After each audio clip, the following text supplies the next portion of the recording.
My phone screen glowed in the dark kitchen. The balance stared back at me.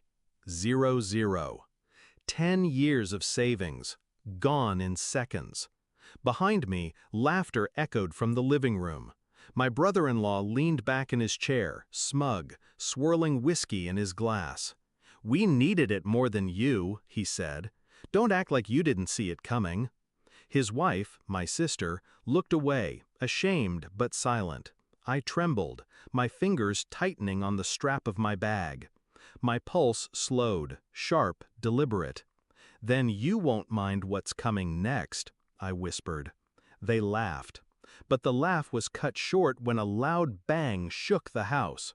The front door flew open, and everything shifted. I should have known it was coming. Family reunions had always been theater. My parents fawning over my sister, bragging about her mediocrity like it was brilliance. Me, the quiet one, the worker, the dependable background character.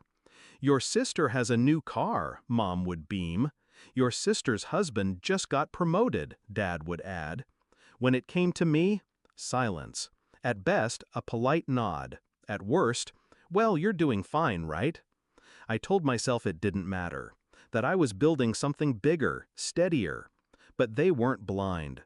They saw the steady promotions, the careful investments, the way my bank account swelled while theirs shrank.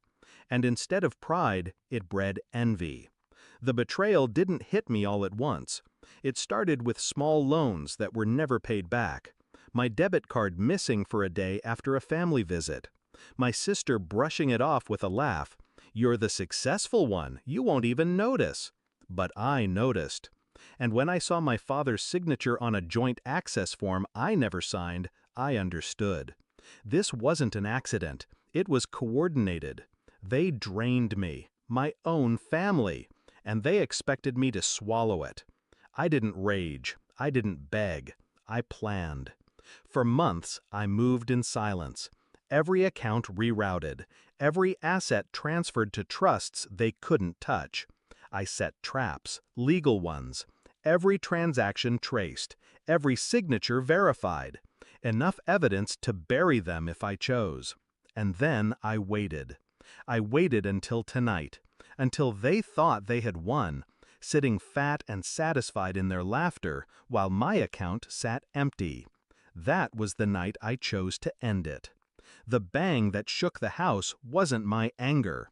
It was calculated timing. The sheriff stepped inside, followed by 2 officers, papers in hand, badges gleaming. "Court order," he announced. "We need to speak to—" His eyes scanned the room, landing on my brother-in-law. "You." The laughter died instantly. "What the hell is this?" my father snapped, standing. I stayed seated, my hands folded neatly on the table. "Identity theft, fraud, misappropriation of funds." My brother-in-law went pale. My sister's wineglass slipped from her hand, shattering across the floor. The sheriff dropped the file onto the table with a heavy thud. My statements, their signatures, bank records lined up like dominoes. Every piece of evidence tied neatly together. By me. They turned on me, wild-eyed. You did this?" my sister hissed. "No," I said softly. "You did this. I just made sure the right people knew." The officers cuffed my brother-in-law as he sputtered excuses. My parents shouted, demanding explanations. But the sheriff's voice drowned them out. "You're looking at felony charges. Federal time." The color drained from his face. My sister lunged at me, but my father pulled her back. For the first time, the house was silent. They thought I was powerless. They thought I'd kneel. But I had spent years letting them underestimate me, smiling while they mocked, nodding while they stole. And now, while their world collapsed, I rose. By the end of that week, my brother-in-law was indicted. My sister's name dragged through every headline. My parents, once so smug, suddenly silent when neighbors asked questions they couldn't answer. The money? Already safe, untouchable. I hadn't lost a dime. The account they drained? A decoy, a fraction, a test they failed spectacularly. I still remember the look on their faces as the door slammed shut behind the sheriff. The disbelief, the fear, the sudden realization that the quiet one had been the sharpest blade all along. And me?